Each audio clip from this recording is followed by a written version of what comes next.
Shalom saudara-saudara, haleluya, jumpa kembali dengan saya. Saya akan bagi berkat firman Tuhan. Kiranya firman Tuhan akan menjadi kekuatan, pertolongan, penghiburan bagi saya dan saudara. Injil Matius pasalnya yang ke-15 ayat 21 sampai ayatnya yang ke-28. Saya akan kasih tema iman yang besar.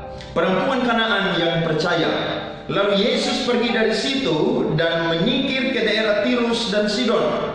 Maka datanglah seorang perempuan Kanaan dari daerah itu dan berseru, "Kasihanilah aku, ya Tuhan, anak Daud, karena anakku perempuan kerasukan setan dan sangat menderita." Tetapi Yesus sama sekali tidak menjawabnya.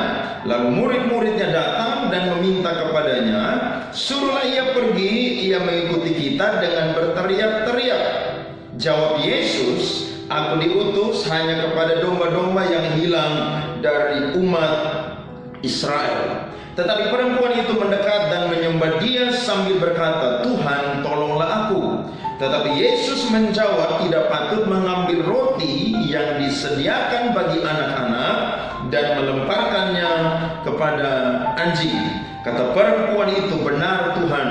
Namun anjing itu makan remah-remah yang jatuh dari meja tuannya.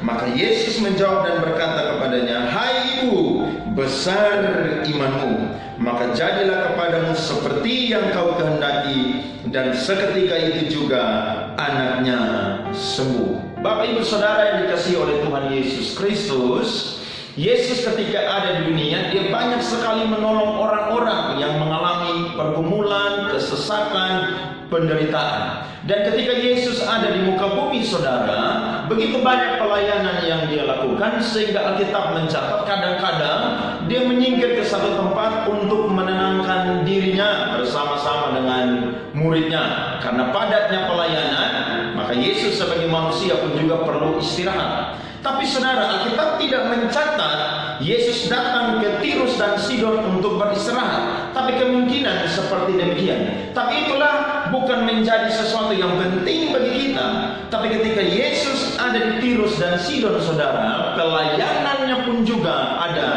di sana. Ada seorang perempuan saudara yang sangat membutuhkan mujizat pertolongan daripada Tuhan Yesus, di mana anak perempuannya dirasuki oleh setan dan sangat menderita. Saudara, ketika kita mengalami sakit penyakit, mungkin itu sesuatu yang normal. Tapi kadang-kadang saudara, kita mengalami sesuatu penyakit, itu mungkin pekerjaannya iblis. Karena iblis ingin membunuh orang-orang yang belum ada di dalam Tuhan. Tapi saya yakin ketika saudara dalam pergumulan, dalam masalah kesesakan yang besar, saudara perlu mencontoh apa yang dilakukan oleh perempuan Kanaan ini. Dia punya iman yang besar saudara, sehingga imannya dipuji oleh Yesus. Saya mencatat saudara bukti bahwa dia punya iman yang besar. Yang pertama adalah dia datang kepada Yesus karena dia percaya bahwa Yesus mampu untuk menolongnya. Dia berkata kepada Tuhan Yesus, "Kasihanilah aku, ya Tuhan, anak Daud, karena anakku perempuan kerasukan setan dan sangat menderita." Dia orang Kanaan, pastinya dia menyembah banyak dewa dan dewi. Ada banyak tabib-tabib yang ajaib menurut mereka yang mampu menyembuhkan ketika mereka sakit. Tapi saudara, apa yang terjadi sesuai dengan kenyataan, tidak ada yang bisa menolong. Bahkan dewa-dewi yang dia sembah tidak bisa menolongnya. Dia tahu bahwa Yesus melakukan perkara-perkara yang ajaib yang sudah dia dengar.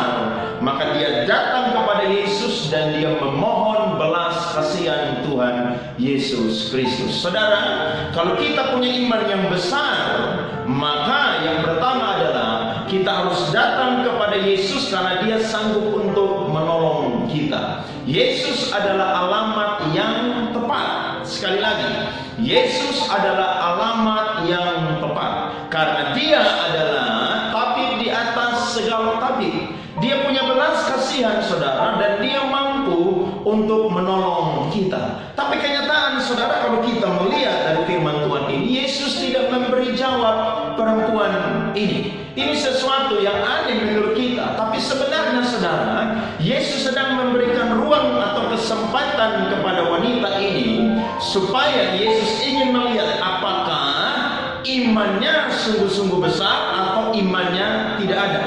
Nah, ini kadang-kadang seperti kita saudara, kita mungkin orang Kristen, tapi kita kalah dengan wanita ini. Dia datang kepada Yesus, dia mohon belas kasihan Tuhan Yesus. Yesus tidak menjawabnya. Kalau kita ada di posisi wanita ini, kira-kira apa yang kita perbuat? Saya yakin pasti ketika saudara berdoa, Tuhan tidak langsung menjawab, meresponi, maka saya yakin saudara pasti akan pergi, saudara akan berhenti berdoa, berhenti datang ke gereja, ikut persekutuan doa, sibuk dengan hal-hal rohani, sibuk dengan hal-hal surgawi, saudara akan putuskan. Tapi saya yakin kalau saudara punya iman yang besar, maka sekalipun Yesus belum menjawab saudara, saudara tahu bahwa dia adalah pribadi yang mampu menolong saya dan saudara. Ada amin? Dan bukti yang kedua saudara, dia punya iman yang besar. Di situ firman Tuhan berkata saudara, tetapi perempuan itu mendekat dan menyembah dia sambil berkata, Tuhan tolonglah aku. Murid-murid saudara berkata kepada Yesus, usir dia, karena dia ikut kita dengan berteriak-teriak. Bayangkan saudara, wanita ini ikut Yesus bukan dalam keadaan yang tenang, bukan dalam keadaan yang biasa-biasa, tapi dia berteriak. Artinya dia sungguh-sungguh membutuhkan Tuhan Yesus untuk menolong anak perempuannya. Sebagai ibu yang mengandung, sebagai ibu yang melahirkan, yang sudah merawat dan membesarkan, dia tidak tega melihat anaknya menderita. Yesus tidak menjawab dia.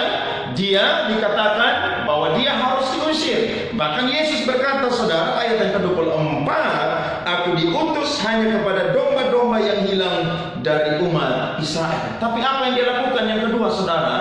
Dia punya sikap dewasa yang luar biasa. Dia tidak pergi saudara, tapi justru dia datang sujud dan menyembah dan berkata, Tuhan tolonglah aku. Ini sesuatu yang luar biasa saudara. Karena kalau saudara berjumpa dengan hamba Tuhan, tim doa, pendeta, ketika saudara dicuekin, pasti saudara akan tersinggung, saudara akan marah, saudara akan memberontak.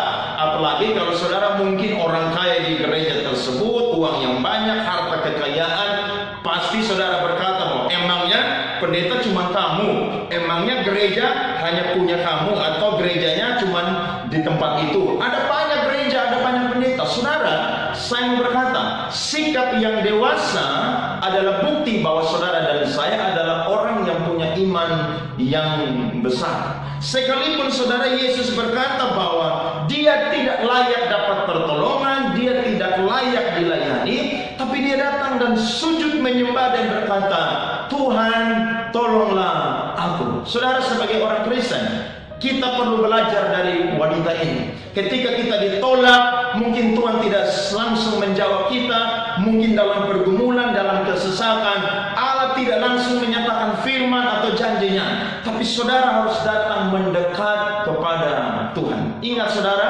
ada wanita di zaman perjanjian lama, ya, dia mandul saudara, dia datang berdoa saudara di Silo, ya. Wanita ini adalah Hana saudara.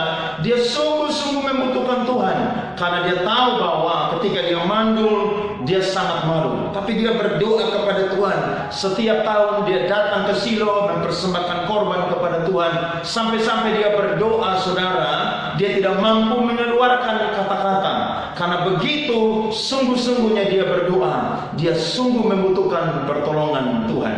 Dan ketika dia pulang dari Silo saudara, Allah mengingat dia. Maka tahun depan saudara, dia mendapatkan seorang anak, dan anaknya diberi nama Samuel. Samuel menjadi orang yang dipakai oleh Tuhan dengan luar biasa, karena ada ibunya yang pernah bergumul dan berdoa, sujud menyembah, minta pertolongan dari Tuhan. Kalau hari-hari ini saudara, kalau Tuhan belum menjawab kita, jangan cepat-cepat tersinggung, jangan cepat-cepat marah dengan Tuhan, tapi sabarlah, berdoalah. Saya yakin bahwa Tuhan punya waktu yang tepat untuk menolong kita. Dia memberikan ruang, Dia memberikan kesempatan supaya iman kita diuji. Apakah iman kita besar atau kita tidak punya iman?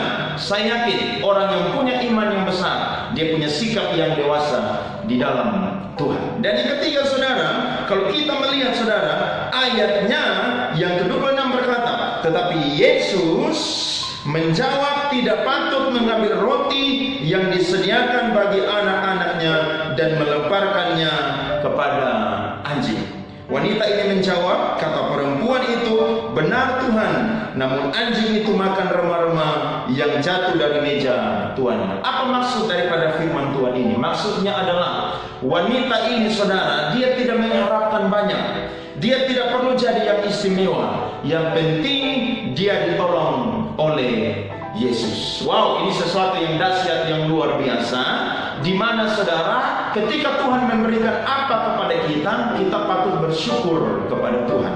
Jangan kita mau menjadi yang paling penting, jangan mau menjadi yang paling utama, tapi apapun yang Tuhan berikan kepada kita, mari kita bersyukur kepada Tuhan. Karena saya yakin pemberian Tuhan bukan, saudara, kadang-kadang mungkin bagi kita itu yang paling terbaik, tapi saya tahu bahwa Tuhan memberikan kepada kita sesuai dengan apa yang kita butuhkan di dalam kehidupan kita. Dan Alkitab mencatat, saudara, Yesus memuji imannya. Hai ibu, besar imanmu, maka jadilah kepadamu seperti yang kau kehendaki. Dan seketika itu juga anaknya sembuh. Orang yang punya iman yang besar, dia akan dipuji oleh Tuhan Yesus. Dan orang yang punya iman yang besar, dia akan menyelamatkan orang yang dia datang bawa kepada Tuhan. Anak perempuannya, saudara, seketika itu juga disembuhkan oleh Tuhan Yesus Kristus. Percayakah, saudara, bahwa Tuhan kita adalah Tuhan yang masih bekerja sampai hari ini?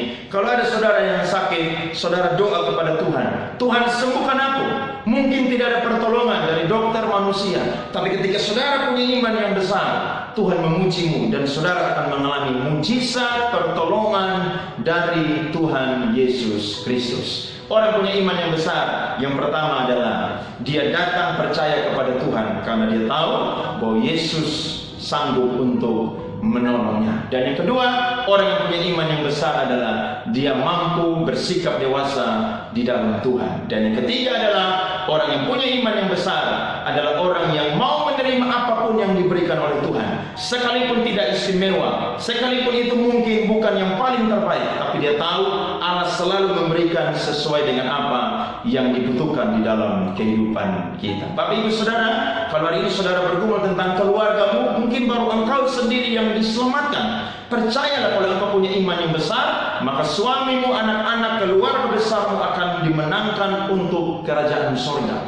Kalau lingkunganmu, kota kita hari ini, bangsa kita, ketika kita punya iman yang besar, saya yakin akan berdampak dengan luar biasa. Hari ini, mari jadilah berkat bagi orang lain ketika kita punya iman yang besar. Kalau ada pergumulan, jangan cepat-cepat tinggalkan Tuhan, tapi terus mendekat kepada Tuhan. Saya yakin iman kita akan menyelamatkan kita dan Yesus akan memuji apa yang sudah kita perbuat. Karena lewat kita banyak orang ditolong, bahkan kita pun juga dipuji oleh Tuhan Yesus Kristus. Tuhan menolong, Tuhan menyembuhkan saudara yang mengalami sakit, penyakit, pergumulan apapun juga. Dalam nama Yesus, mujizat Tuhan terjadi. Amin. Untuk pemberitaan firman Tuhan.